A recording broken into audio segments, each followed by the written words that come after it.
What's interesting about Kyle to me is I was talking to the wife of a position coach, and she was saying how there's no accountability in the NFL. The way everything's set up is people position fall guys for their mistakes. If I do this, I'm like GMs. I'll draft a player, and if it doesn't work out, I blame the coach, right? And then coaches, like I'll set up this system, and if it doesn't work out, I'll blame the quarterback. And it's just a never-ending cycle of blame. And to me, like what Kyle needs to work on is the good coaches, I think, don't do that. You got to take accountability. And what you do is you say, it was my fault that we lost this game. I did XYZ wrong specifically. And that way, the rest of your players do stuff like that too. You take you set the example of taking accountability. I was bad. I did these things wrong. I need to improve. That way, your players say the same thing, because what his players come in and say, the good ones, or the ones who were drafted highly and make a lot of money, like Mike McGlinchey, they come into the post-game press conference and say, I played well. I played well. And that's what Kyle basically says. I coached well. You know, these guys got to execute.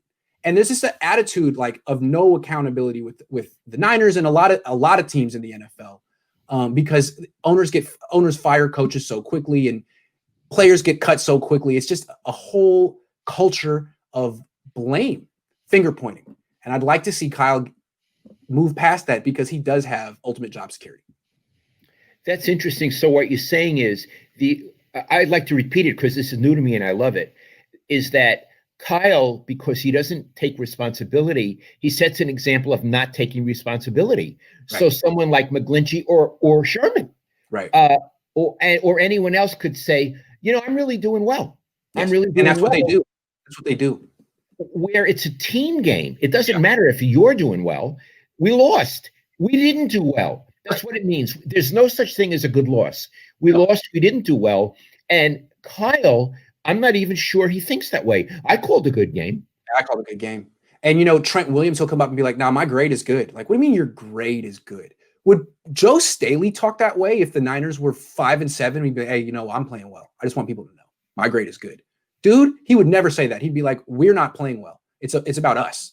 It's not about me. It's a locker room. It's a whole team. Yeah. It's the ultimate team sport, Iggy. It's the ultimate team sport. When I question Kyle Shanahan's leadership, it's because of stuff like this. A coordinator would pass the blame onto his quarterback because he's competing with his quarterback. A head coach is supposed to have what's best for the team in mind. And competing with the quarterback does not help your team. You need to be pumping that guy up. You don't need to be honest with the quarterback all the time. You need to pump him up, basically. Right? I agree. Kyle is honest to a fault at times, you know, or I don't even know if he's honest. He's not honest with himself. He's certainly not honest with himself about this team, with how this team was not prepared for this season.